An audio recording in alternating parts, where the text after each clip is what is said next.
Hi everyone, welcome to VV cooking spot. இன்னைக்கு நம்ம பார்க்க போகிறது பார்பிக்யூ ஸ்டைல் கிறிஸ்பி கார்ன். அது எப்படி செய்யலான்னு பார்க்கலாமா? அதுக்கு தேவையான பொருட்கள், நான் 2 கார்னை இங்கே உதுத்து வச்சிருக்கேன். 1/2 கப் கார்ன்ஃப்ளவர், 1/2 கப் அரிசி மாவு, சில்லி பவுடர் தேவையான அளவு, வெங்காயம், சாட் மசாலா சிறிதளவு, பெப்பர்தூள் சிறிதளவு, 1/2 லெமன், கொத்தமல்லி தேவையான அளவு. இப்போ கார்ன் எப்படி உதுக்கலான்னு பார்க்கலாம். முதல்ல கார்னை 2ஆக உடைச்சிட்டு இந்த வீடியோவில் காட்டுற மாதிரி செஞ்சோன்னா முழுசாக அந்த கார்ன் கிடைக்கும். நமக்கு எங்கேயுமே உடையாமல் முழுசாக கிடைக்கும்.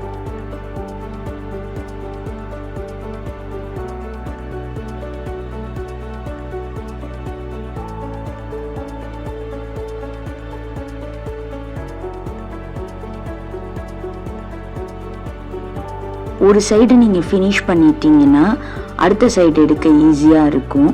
நீங்கள் திருப்பி அந்த கார்னை வந்துட்டு நீங்கள் உடைக்கும் போதே தெரியும் எந்த சைடு வசதியாக இருக்கும். அந்த சைடு உடைச்சிக்கிட்டே வந்தோன்னா ஈஸியாக கார்ன் ஃபுல்லாகவே நமக்கு கிடைக்கும். இப்போ கார்னை முழுசாக உதுத்தாச்சு. இப்போ நம்ம கார்னை பாயில் பண்ணிடலாம்.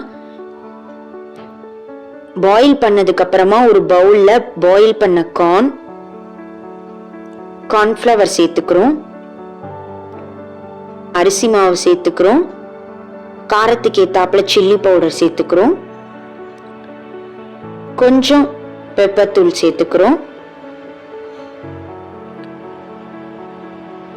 அப்புறமா இந்த டிஷ்க்கு தேவையான சால்ட் சேர்த்து நல்லா மிக்ஸ் பண்ணணும்.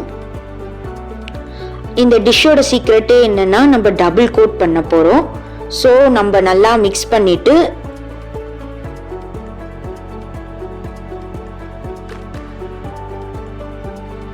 திருப்பி ஒரு லேயர் கார்ன்ஃப்ளவர் மாவு, இன்னொரு லேயர் அரிசி மாவு, இன்னும் கொஞ்சம் காரத்துக்கு ஏத்தாப்புல சில்லி பவுடர் சேர்த்து நல்லா மிக்ஸ் பண்ணதுக்கு அப்புறமா ஆயில்ல நம்ம ஃப்ரை பண்ணி எடுக்க போறோம்.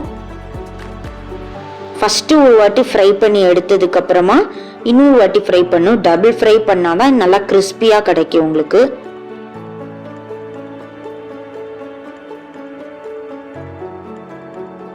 இப்போ ஃப்ரை பண்ணதை எடுத்துடலாம். எடுத்ததை காட்டுறேன் பாருங்க, எவ்வளோ கிறிஸ்பியா இருக்கு பார்க்கவே. திருப்பி ஒரு பவுல்ல இந்த வறுத்த கார்னை போட்டுட்டு வெங்காயம், chaat masala, chilli powder, pepper powder, கொத்தமல்லியை தூவி மிச்சப்பழம் புளிந்து விட்டு நல்லா கலக்கிக்கலாம். கலக்குனீங்கன்னா சூப்பரான அசத்தலான barbecue style crispy corn ready. அவ்வளோ கிறிஸ்பியாக இருக்கும். கண்டிப்பாக உங்கள் வீட்டில் எல்லாருக்குமே பிடிக்கும். ட்ரை பண்ணி பாருங்கள். இந்த வீடியோ பிடிச்சிருந்ததுன்னா சப்ஸ்கிரைப் பண்ணுங்கள், பெல் ஐக்கானை மறக்காமல் கிளிக் பண்ணிடுங்க.